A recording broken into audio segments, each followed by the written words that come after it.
Avant de suivre la vidéo, abonnez-vous et cliquez sur la cloche pour recevoir toutes les notifications afin de ne rien rater sur Kassaï Développement TV. Pour être informé, éduqué, suivez Kassaï Développement TV.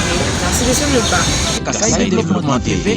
Kassaï Développement TV pour une éducation citoyenne responsable. Kassaï Développement TV. Parler de l'état dans lequel vous avez trouvé la maison. C'est-à-dire quand vous arrivez sur le parc même industriel, où il y a toutes les industries de production, tout était en ruine, hein, complètement rouillé ou démoli. Il n'y avait pas de pistes de circulation, on roulait dans de brousses, on ne savait même pas où est-ce qu'on allait. Bon, on arrive au bâtiment administratif, on trouve des bâtiments sans eau, avec des fentes partout, sans toilettes. J'ai vécu un cauchemar. L'usine, l'unique usine de Dicélé qui devait fonctionner totalement à l'arrêt, rouillé. Nous voyons le bâtiment central qui faisait la fierté de l'Amiba inexistant. Puis on a déplacé le centre des tri, on a mis dans un petit conteneur de 20 pieds où je n'ai même pas su entrer dedans. Je suis tombé presque venu. Parce que je ne pouvais pas m'imaginer que cette grande société MIBA, qu'on parlait, la société des millions, se trouve dans cet état. Les travailleurs même n'étaient pas en bonne santé parce qu'ils n'étaient pas payés, ce n'était pas leur faute. Ils n'étaient pas payés. Administrativement, ou fiscalement, la MIBA n'est payée absolument rien du tout. Et puis, disons, une RSC classée qu'on déclare l'Amiba même en faillite parce que le fonds propre était largement négatif. Je vous dis bien, moi, je réanimais l'Amiba.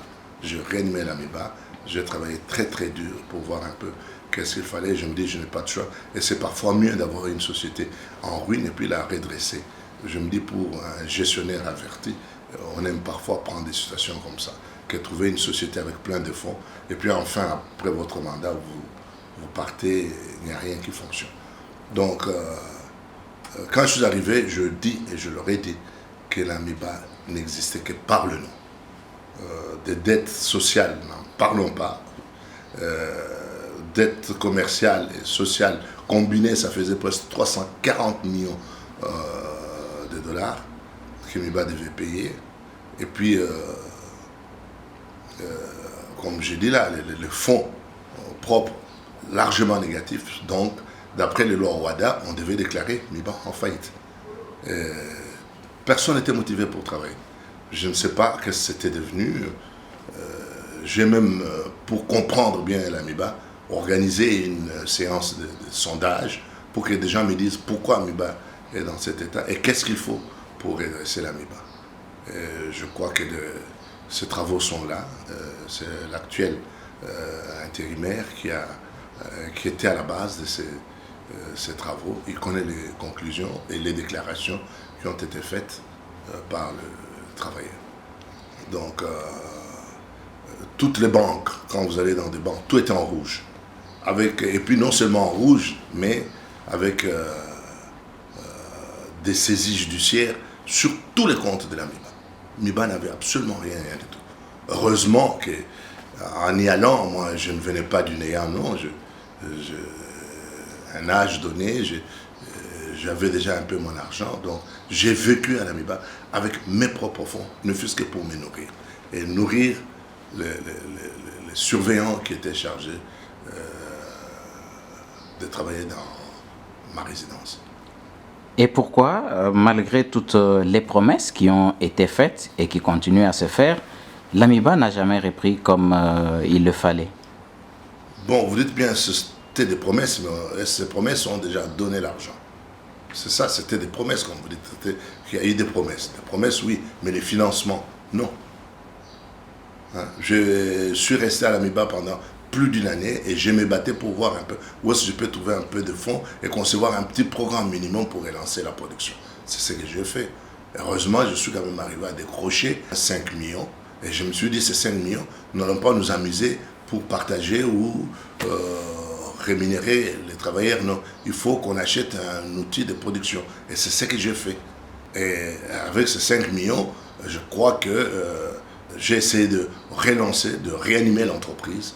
Tout d'abord, on ne peut pas faciliter la mobilité. J'ai vu mes frères qui allaient au boulot sous la pluie, en train de se faire mouiller, en allant tout comme au retour.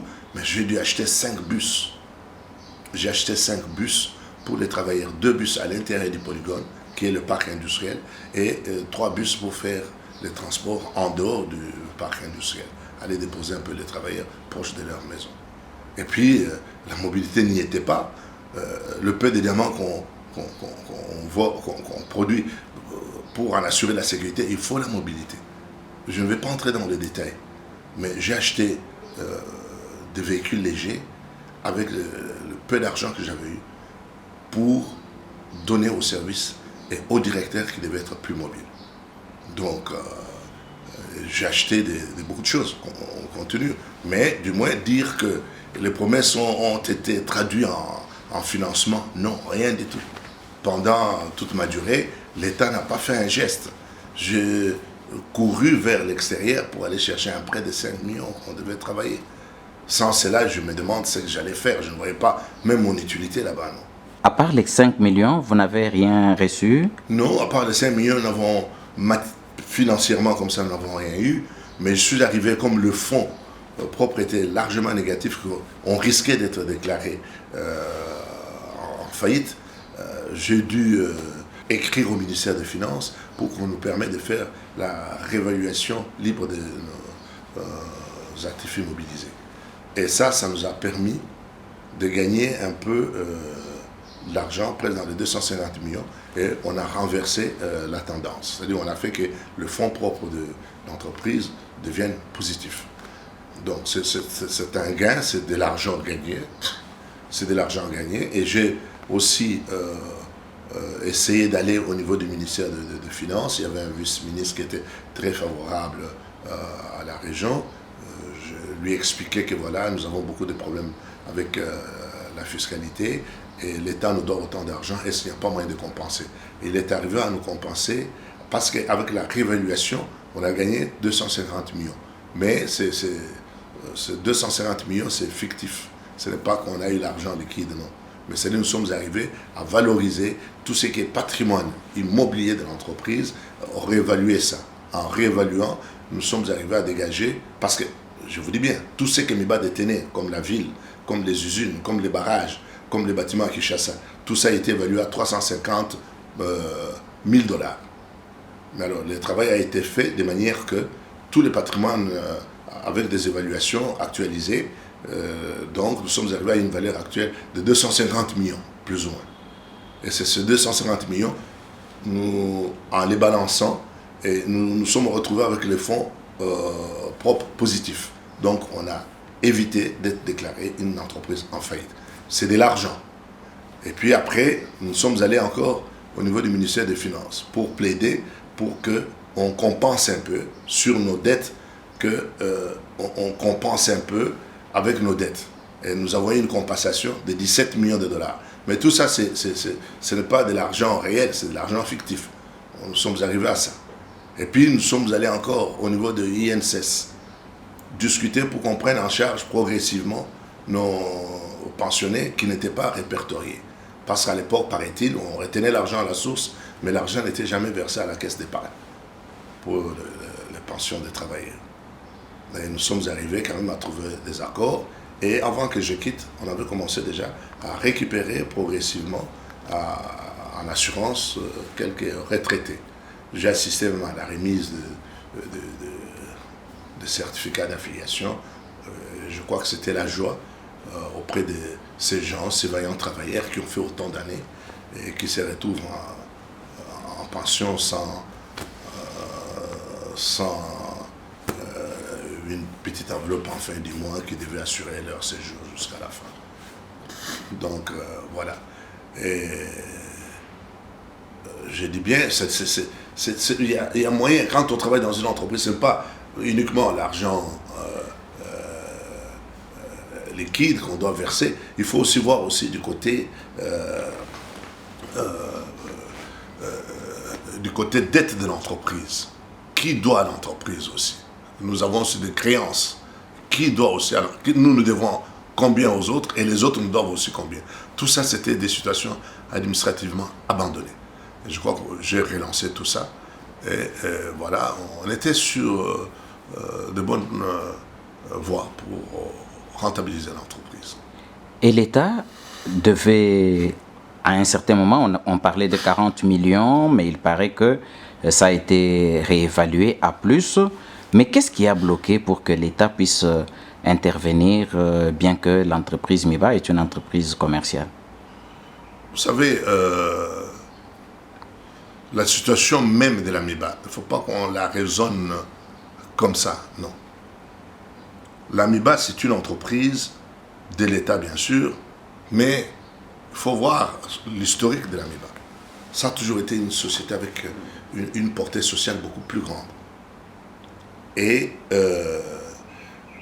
l'État congolais, qu'est-ce que nous avons comme budget?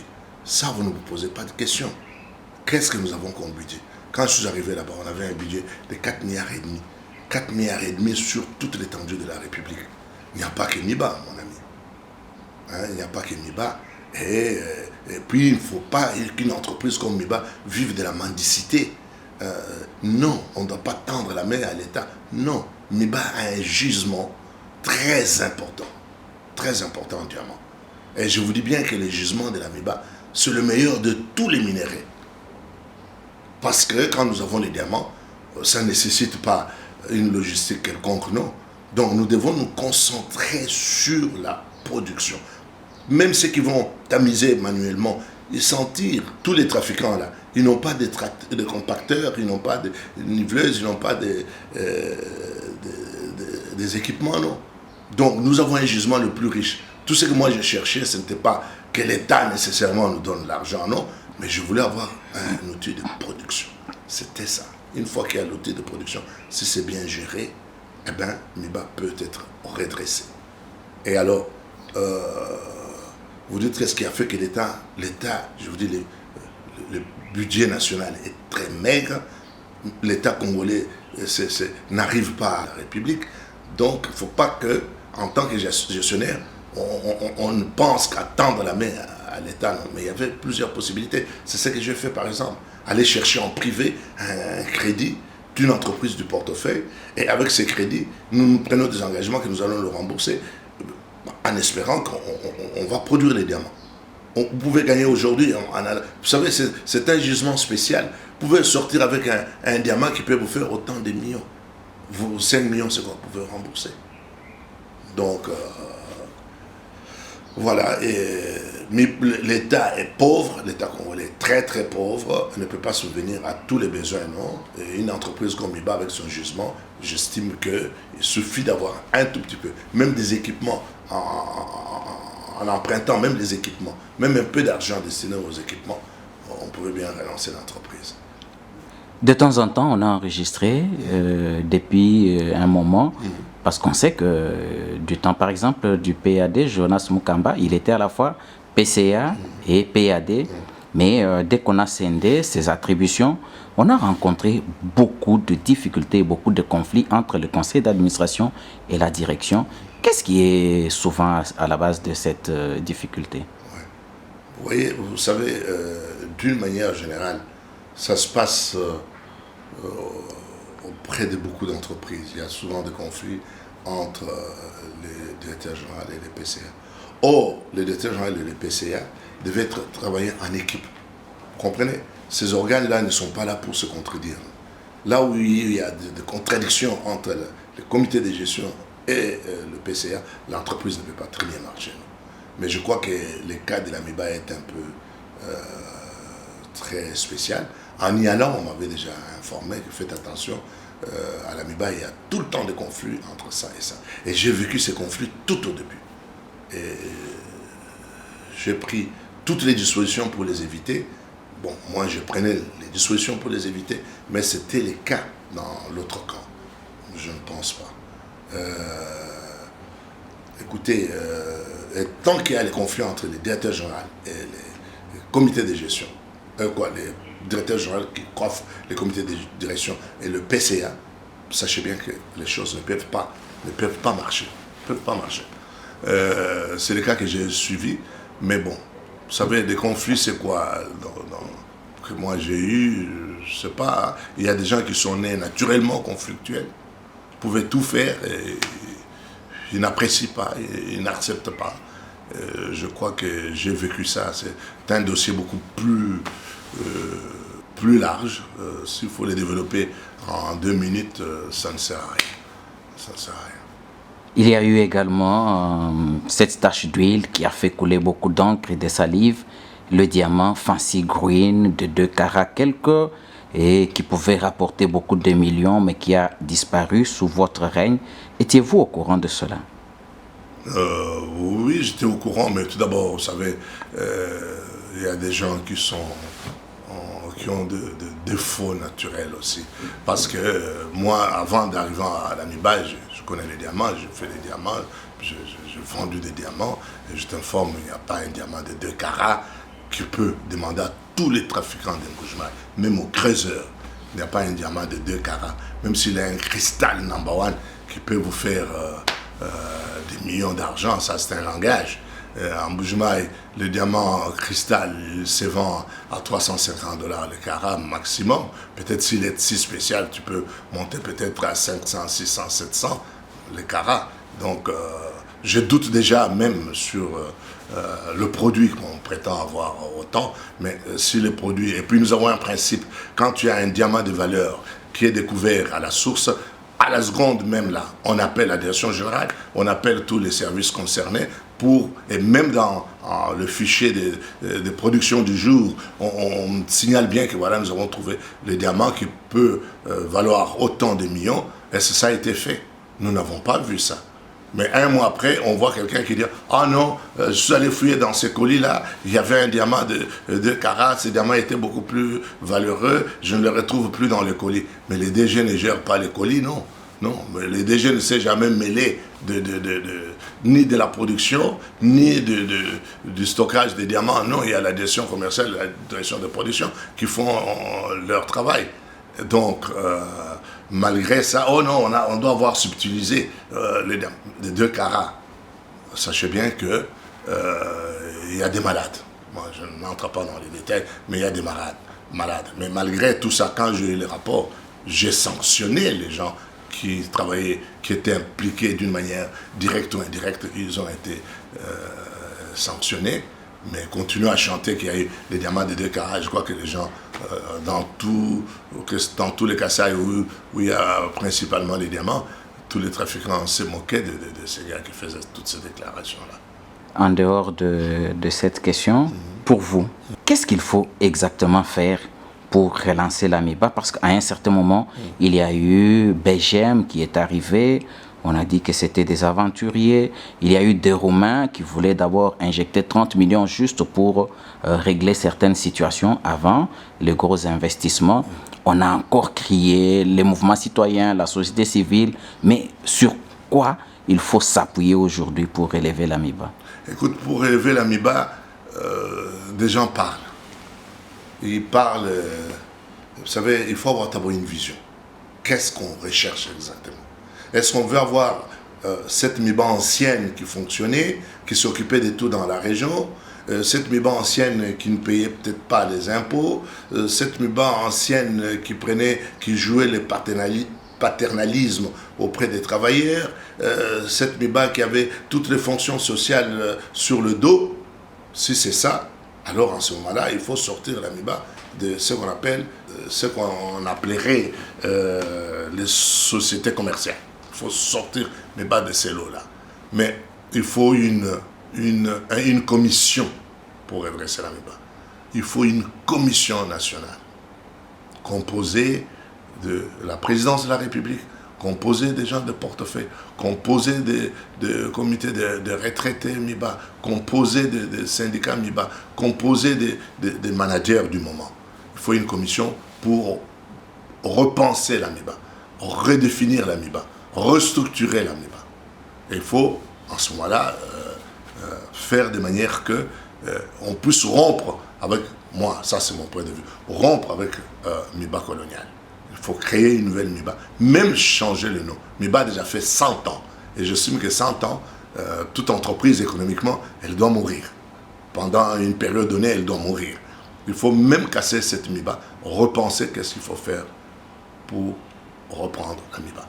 Mais sinon, dans son état actuel, même où on injecte comment, ça sera des fonds perdus. Ça, je dis bien, ça sera des fonds perdus. Pensez bien que nous sommes dans une région extrêmement difficile, où il n'y a pas les entreprises pourvoyeurs d'emploi, non. Tout le monde dépend de la MIBA. Même tous les trafiquants qui sont en Bujumaï. Je suis persuadé, et ça je l'ai dit, que tout ce qu'ils achètent comme diamant en privé, ça doit provenir de la concession de la MIBA. Alors vous imaginez, on écrème partout les gisements, et les trafiquants se retrouvent, ce n'est pas ça. C'est-à-dire qu'on est en train d'appauvrir cette entreprise-là. Et même les gens qui sont dans l'usine de traitement, comme il y a des prédateurs qui attendent dehors, ils stimulent ces gens à piquer, à voler d'une manière ou d'une autre, même de manière organisée pour leur amener les diamants à l'extérieur. Donc, pour moi, il faut une commission spéciale, parce que Mbujimaï n'a pas d'emploi. Quand MIBA était là, vous avez vu toute cette jeunesse qui est en train de partir à l'extérieur, c'est parce que MIBA ne fonctionne pas. Mais est-ce que MIBA va continuer à fonctionner comme par le passé? Où il faut transformer la région, chercher d'autres types de gisements, attirer les partenaires qui peuvent s'occuper aussi de nickel, s'occuper du cuivre, de Katende, s'occuper de aller vers Sankourou, créer de nouvelles usines de diamants mécanisées. Il ne faut pas que MIBA continue comme par le passé. Même si on injecte combien, MIBA n'avancera pas. Ça, je l'ai dit. Il fera semblant de marcher pendant quelques temps, quelques années. Après, il va retomber comme maintenant. Donc, pour moi, il faut raisonner. C'est un problème national et spécifiquement provincial.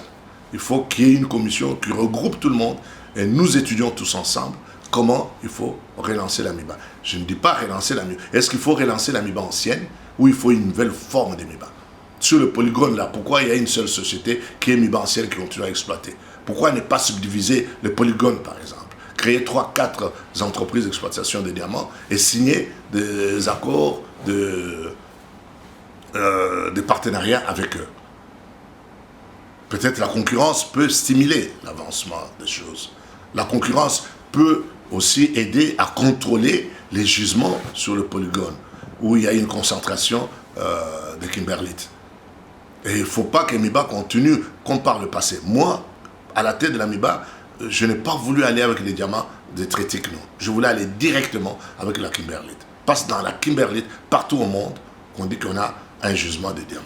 Ce n'est pas des diamants qu'on ramasse de gauche à droite, non. Il faut qu'on soit concentré. Et nous avons 13 massifs kimberlitiques.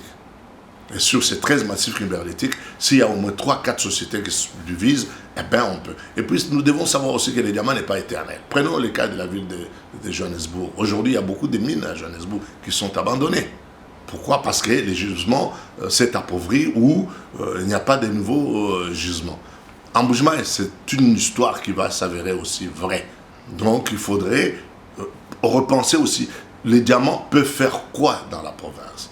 Est-ce qu'on ne peut pas, ou bien on exploite d'autres gisements, on fait beaucoup plus de recherches géologiques pour trouver si on peut trouver aussi des minéraux, de cobalt, cuivre, ainsi de suite, comme au Chaba, ou alors nous nous transformons aussi avec une option agro-pastorale. Parce que n'oubliez pas que les régions du Kasaï, d'une manière générale, sont les régions les plus fertiles. Il pleut dans le Kasaï abondamment, et il y a du soleil. MIBA lui-même détient 180 000 hectares, un territoire plus grand que la Suisse, et n'arrive pas à exploiter ça. Il n'y a rien dessus. Mais du temps en Belge, toute la viande venait de la MIBA. Même des chevaux, on élevait des chevaux, qui attrapaient des tailles vraiment de chevaux occidentaux. Donc, toutes ces terres sont abandonnées. Et puis, il y a aussi un problème réel qui est là. Nous devons raisonner bien la MIBA. Où MIBA va fonctionner avec financer toutes les structures routières, ça serait déjà une solution. Parce qu'on sait que les diamants, les gisements vont se terminer. Après les gisements, qu'est-ce que la population va faire? Comment nous allons vivre après les gisements des diamants? Donc nous pouvons par exemple stimuler ou demander aux autorités actuelles, et ça j'insiste, qu'on nous ouvre des voies vers les littorales de l'Angola.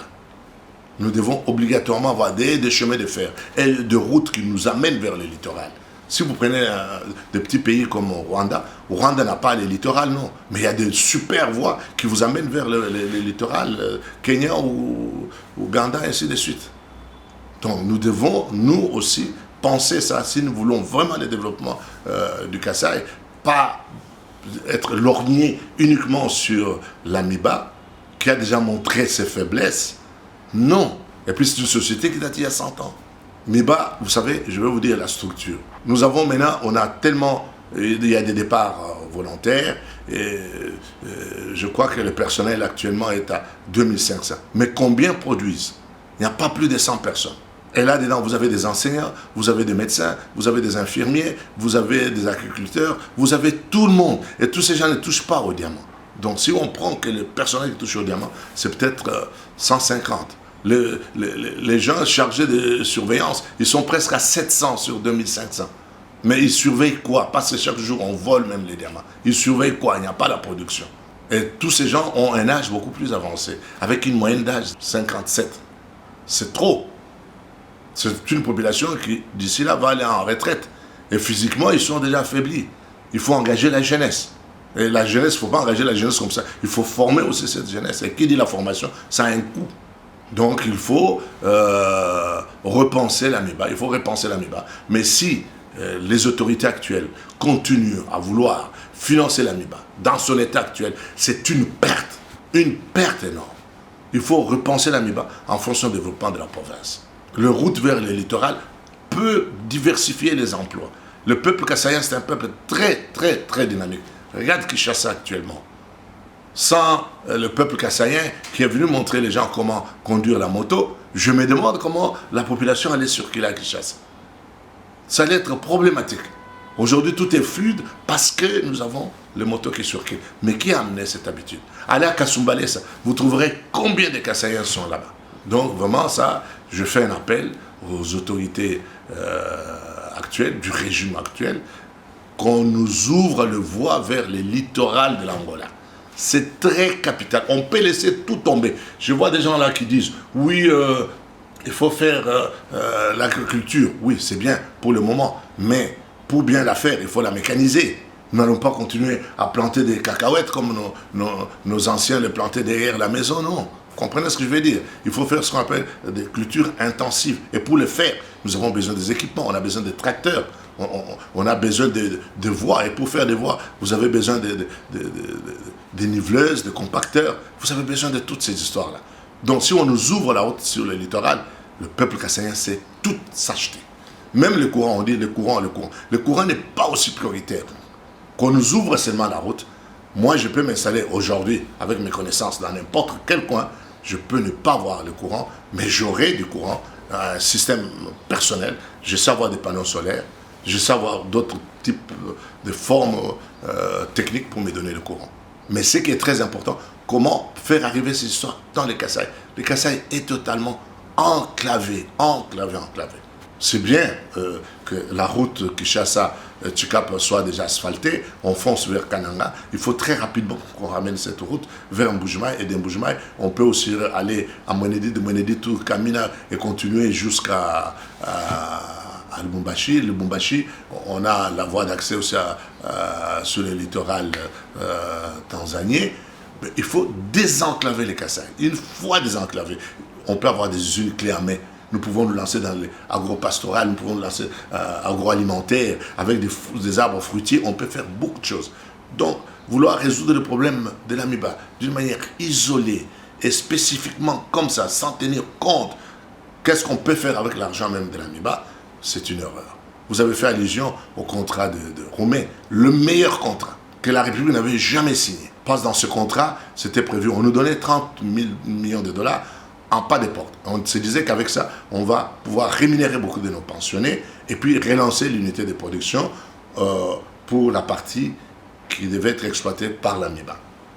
Et puis après, nous avons un JV que nous avons signé, et dans ce JV, MIBA avait 49%, et les apporteurs de capitaux, ils avaient 51%.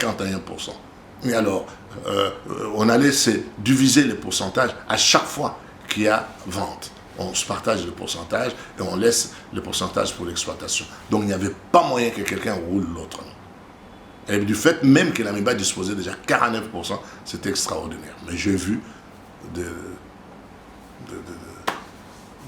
gens qui ne comprennent rien du tout, vouloir critiquer. Non, c'est très malheureux, on ne sait pas ce qu'on veut. On ne sait pas ce qu'on veut. On a de l'or, mais on meurt de faim. On est assis sur les diamants, mais on meurt de faim. Mais il ne faut pas aussi que ces diamants, quand on l'exploite, qu'on se conduise comme il y a eu des années. Mbuji-Mayi nourrissait toutes les régions du Congo. Matongela a fonctionné grâce aux trafiquants qui venaient. Toutes les boutiques qui avaient l'argent pour acheter un pantalon jeans à $100, il n'y avait que les trafiquants. Alors vous aimeriez qu'on continue de la même manière? Non. Il faudrait maintenant qu'on étudie. Si MIBA doit fonctionner, comment il doit? Il faut qu'on restructure, qu'on repense. Est-ce que MIBA est toujours capable d'assurer sa charge sociale? Je ne pense pas. Quand MIBA est en panne, ça a des répercussions, même sur la qualité de l'enseignement dans ces écoles. Parce que les enseignants ne sont pas payés. Ça a des répercussions, même au niveau des hôpitaux. Pourquoi? Parce qu'on n'a pas l'argent pour payer l'infirmier et le médecin. Donc il faut que MIBA se détache. Donc je ne dis pas ça. La question est très large. Je vous dis seulement, il faut une commission spéciale qui doit voir tous les états généraux de la MIBA et le raisonner comme il le faut et choisir un modèle de développement. Est-ce qu'il faut une société MIBA ou il faut plusieurs MIBA? Est-ce que MIBA ne peut pas devenir un holding et laisser le travail aux autres, se contentant seulement de ses parts d'action? Regardez la ville de la MIBA. Cette ville, c'est ça même la ville, c'est l'image même de Mbuji-Mayi. Mais tout est en train de se ruiner, complètement se ruiner. Des toitures, n'en parlons pas. MIBA n'a plus d'argent pour refaire. Des jardins, MIBA n'a plus d'argent pour refaire. Les ruelles qui sont dedans, qui étaient macadamisées, éclairées, aujourd'hui ce n'est pas le cas. Il faut repenser aussi à ça. Est-ce qu'il faut une agence de gestion ou il faut vendre ça et garder quelques bâtiments uniquement pour les grands cadres? Il faut tout repenser. Tout à l'heure, en parlant de l'AMIBA, vous avez dit qu'il fallait subdiviser peut-être le carré parce qu'il est vaste. À un certain moment, il y a eu aussi beaucoup de critiques qu'il ne fallait pas faire les mining parce que les mining ont détruit notamment la Gécamine. Les mining ont détruit la Gécamine, je ne pense pas. Avant les mining, est-ce que Gécamine même existait? Mais Gécamine était totalement en faillite. Il faut dire les choses à leur place. Les mining n'ont pas détruit la Gécamine. Ce qu'on critique ici, c'est plutôt le partage d'intérêts, de bénéfices au niveau des mining. C'est ça.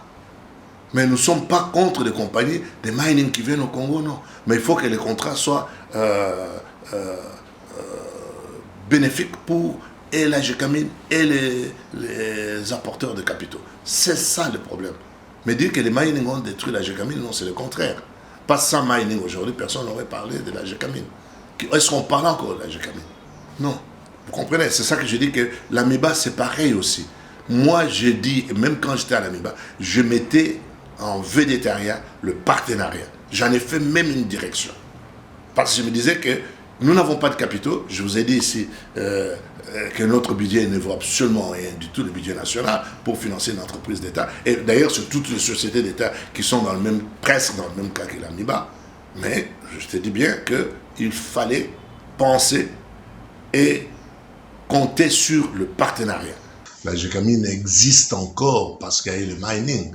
Mais le problème qui est là est qu'il fallait que les contrats soient que ça ne soit pas des contrats lyonnais, comme on dit. Il faut que ça soit des contrats qui bénéficient énormément au pays. Vous comprenez ce que je veux dire? Si ces contrats étaient conçus de manière qu'il y ait au moins ne fût-ce que 40, minimum peut-être 40% à l'État congolais, aujourd'hui, on ne parlerait pas d'un budget national de 5, 7, 10 millions, non. 10 milliards, non. Vous comprenez ce que je veux dire? Donc, on ne peut pas dire que le mining, non.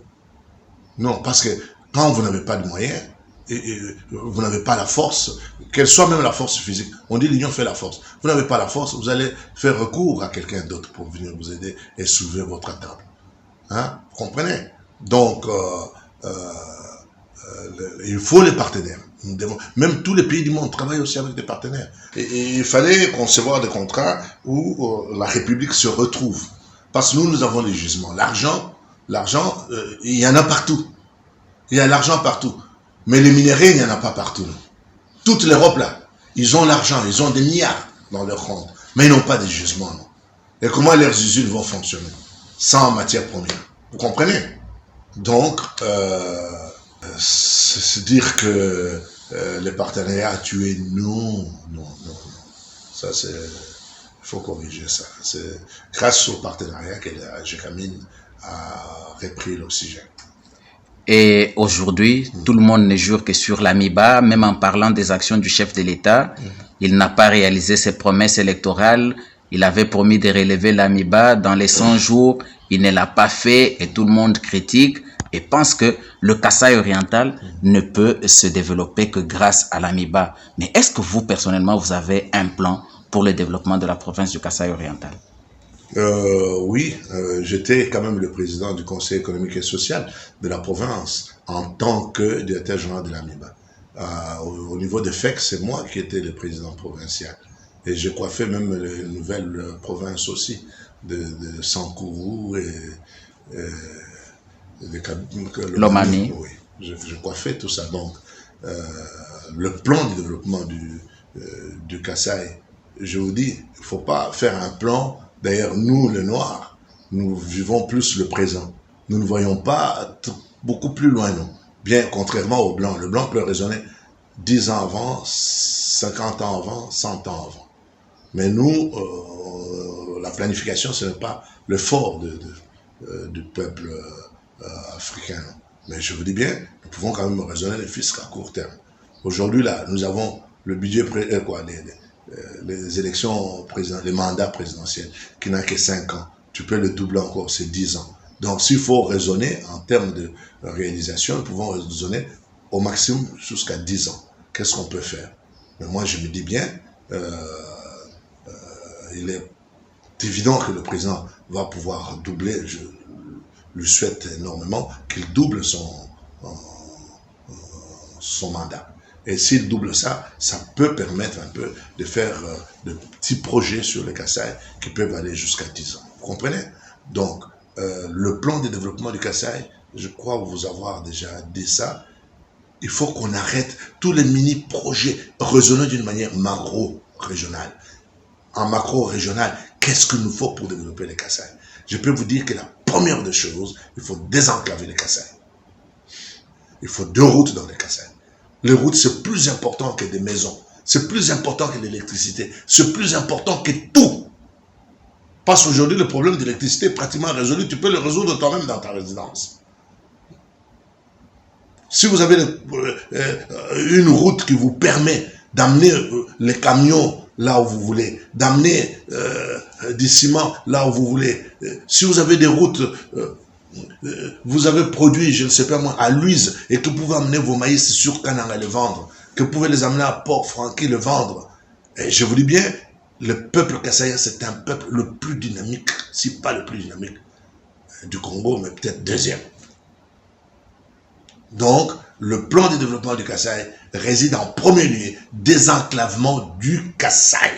Là, je dis et j'insiste, il faut que notre président actuel, s'il veut vraiment aider le peuple de sa base électorale, c'est avant tout les routes de désenclavement. Et puis viendra maintenant des routes secondaires. Mais les routes de désenclavement. Il faut que quand je quitte Kinshasa, je sais que demain matin, je suis en Mbujimaï. Je quitte Mbujimaï, je sais que demain matin, ou le jour même, ou à minuit, je suis sur Lubumbashi. Je quitte Kananga, je sais que je suis à la frontière dans 2-3 heures. Qu'il nous fasse seulement ces routes bien faites. Et être très exigeant au niveau même de la construction de ces routes.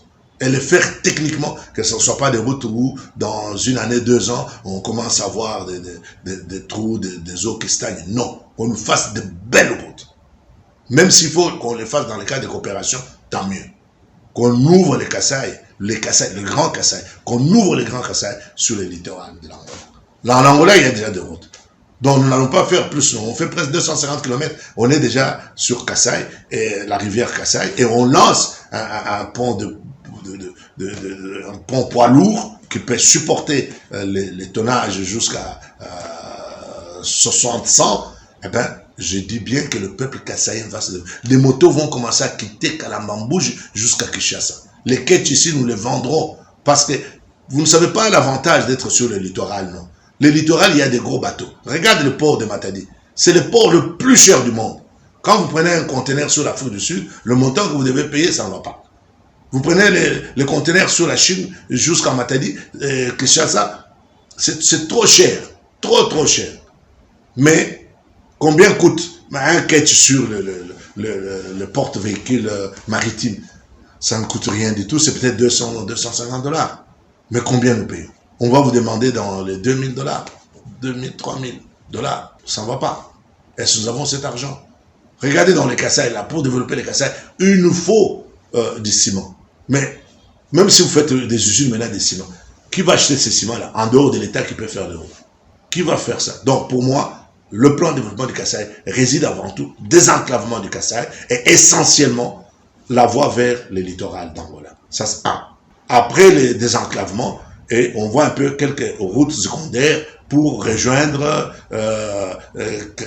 Cabinda, rejoindre Sankuru, tout ça, etc. On voit toutes ces routes secondaires-là.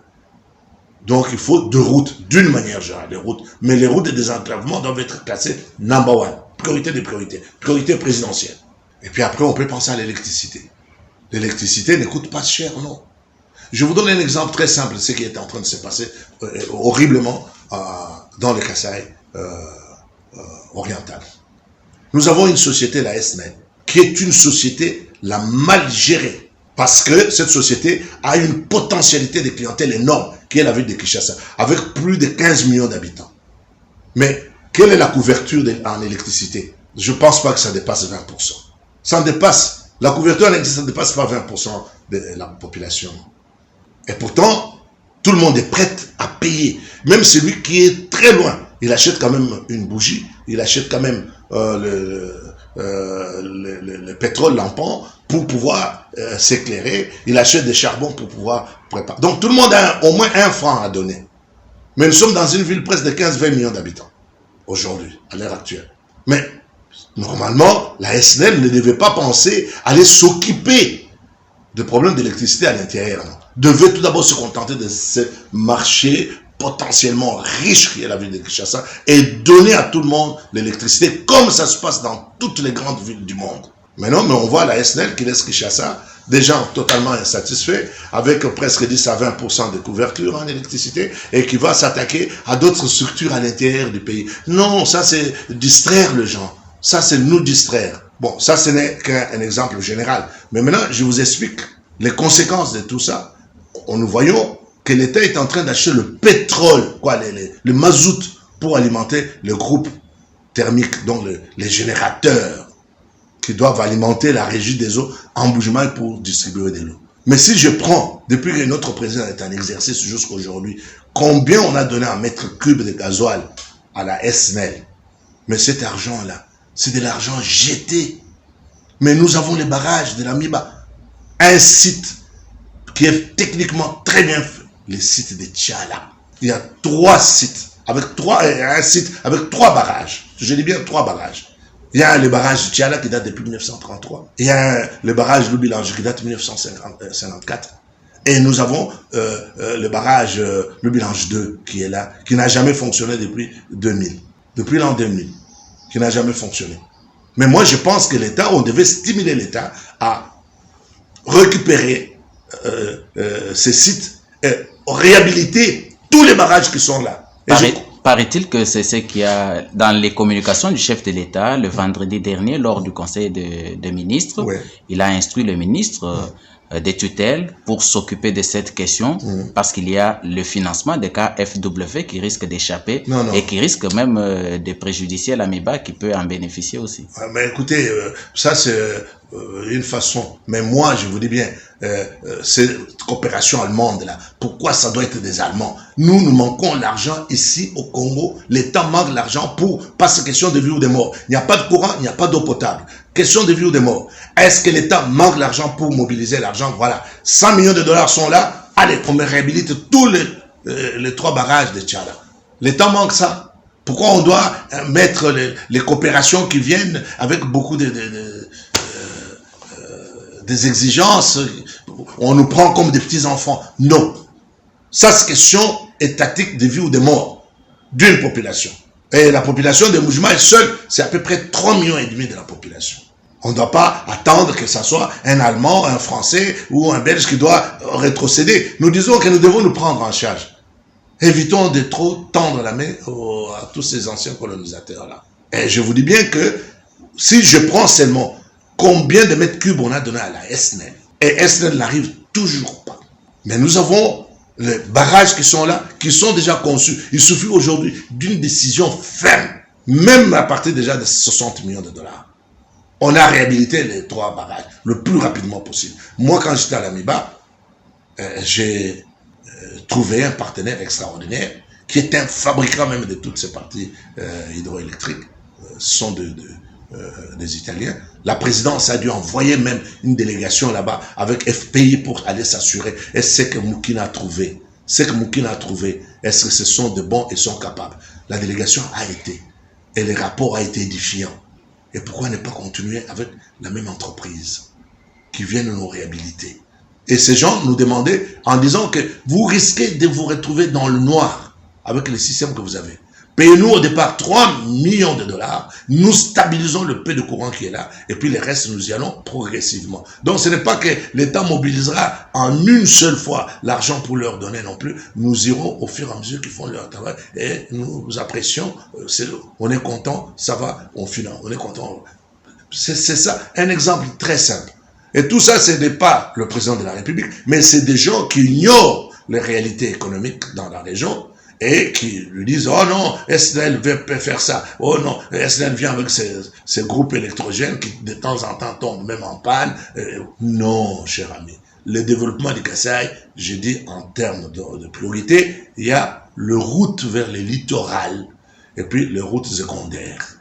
Des enclavements du Kasaï d'une manière générale, on peut quitter Kinshasa jusqu'en Mbuji-Mayi, jusqu'à, comment vous appelez, Kasumbalès. Bon, déjà, le Chab lui-même s'occupe de ces routes, donc nous, c'est de nous sortir seulement sur les routes du Chab.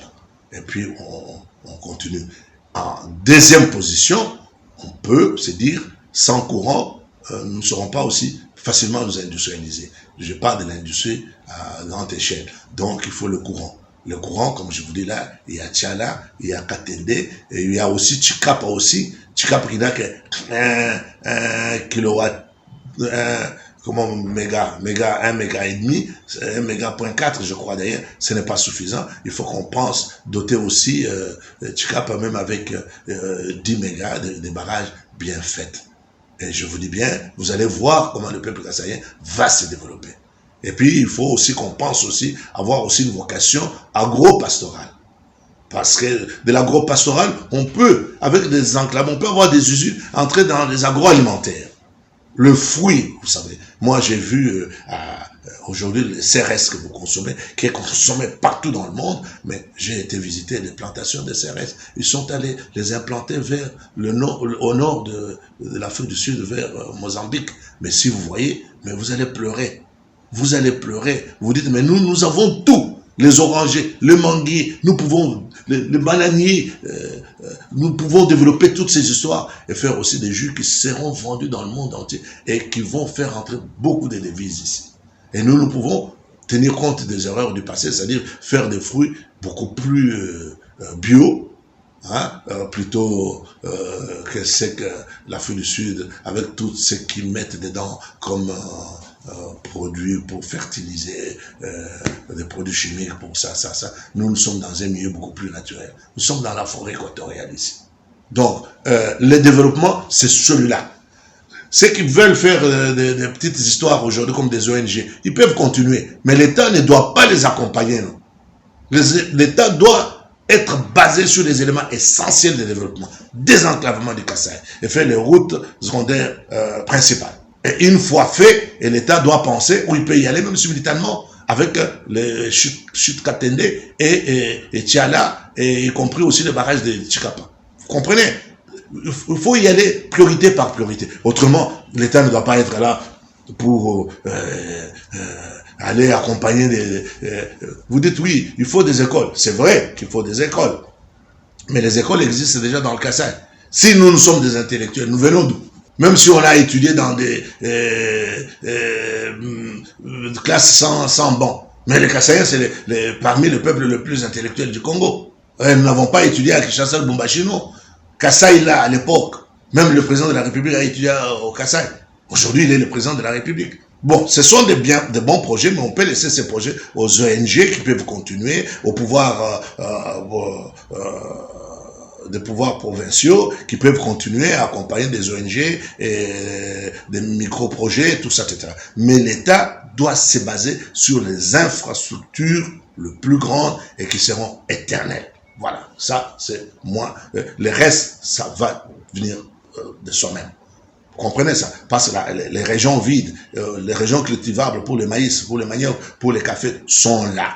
Donc il faut qu'il y ait des accès qui nous ramènent dans ces zones. Il faut que nous ayons la possibilité de faire des cultures modernes, des cultures mécanisées. Et ces usines, ces tracteurs, ces compacteurs, ces niveleuses, ces excavatrices, tout ça, nous les aurons comment? Nous les aurons comment sur le Kasaï? Je te dis, et je connais ce que j'ai enduré pour ramener des équipements de l'Amiba sur le polygone. Même une petite voiture avant que tu arrives, tu auras peut-être à dépenser 35 40 000 $. C'est pas normal. Donc, le plan du Kasaï, moi, je peux vous montrer qu'est-ce que le pouvoir central peut faire, qu'est-ce que le pouvoir provincial peut faire, qu'est-ce que les ONG peuvent faire, et qu'est-ce qu'on peut faire aussi comme des moyens pour sensibiliser la population. Et puis, on avance. Mais si on le fait d'une manière disparate comme ça, eh bien, cher ami, nous n'avancerons pas beaucoup, nous. Nous n'avancerons pas beaucoup, nous. Voilà. Merci. Je vous en prie. Kasaï Développement TV. Vous voulez être informé, éduqué, suivez Kasaï Développement TV. Merci sur le pas. Kasaï Développement TV. Kasaï Développement TV pour une éducation citoyenne responsable. Kasaï Développement TV. Kasaï Oriental, Kasaï